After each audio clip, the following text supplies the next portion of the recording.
يحاول الدفاع ضد هجوم لقوات لا نعلم هي فرقة رابعة أو غيرها سيدي الكريم، وهو المجند إذا كان أهله يسمعونني هو راعد فواز زوم ذو الرقم العسكري من اليسار 85654444.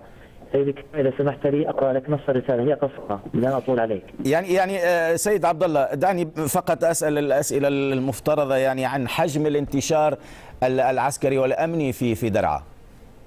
سيدي الكريم الآن انتشار الأمني والعسكري هو كثير جدا جدا، ومن رأى الانتشار العسكري في درعا وكثافة الدبابات والله ظن أن هذه ليست درعا، ظن أنها جبهة الجولان، ونحن بداية كنا نظن أن هذه الدبابات هي خدعة ومناقة حتى يقومون بتضليل الجيش الإسرائيلي حتى يقتحمون الجولان مفاجأة، ولكن للأسف أظن وكما يظن طبعا كافة السوريين أن الجيش السوري أخطأ هذه المرة. طبعا لا أحمل الجيش السوري كله، لأن الجيش السوري أبناؤنا وإخوتنا، وهذا الجيش هو جيش الوطني بامتياز، مع العلم أن هناك بعض التجاوزات. سيد عبد الله، يعني رجاء نحن نريد أن نعرف الوقائع الأحداث، يعني بحكم أنك شاهد عيان، يعني بأي معنى هناك تقييد للحركة في درعا؟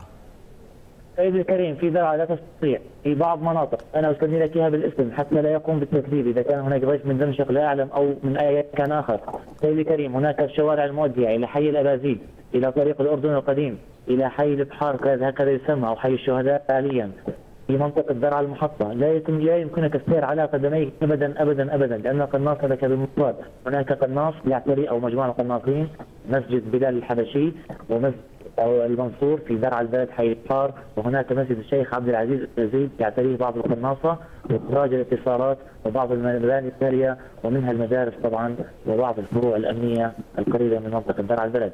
سيدي الكريم أنا ركزت على موضوع الرسالة لأنها والله أمانة في أعناقنا ولا نستطيع إيصال الرسالة لأهل المجند، وهي مهمة جدا، وأعتقد أنها ستقلب الموازين وستبين كذب وزيف إعلامنا، للأسف أقول إعلامنا لأنه هو إعلامنا غصبا عني إعلامنا. سيدي الكريم اسمح لي فقط دقيقة أو دقيقتين. لا يعني كثير جدا سيد عبد الله، يعني باختصار، يعني لو يمكن أن تختزلها تلخصها يعني في معناها. سيدي الكريم هو العسكري أنا لا أعرفه أبدا، هو من سكان حنا سلمية دير العراق، هكذا كتب إلى رجال درعا، أرجو أن توصلوا هذه رسالتي هذه. هو اسمه المجند رعد فوز الحزوم، الرقم العسكري مكتوب هنا قوات فوج 127 نسيبة 916، أنا لا أعرفه قبلها. إلى أبي العزيز أبو مالك إذا أصابني شيء أرجوكم لا تزعلوا علي، هذه وصيتي لكم. أبي أمي مالك، أنا لا أعرف أخوته، هكذا كتب.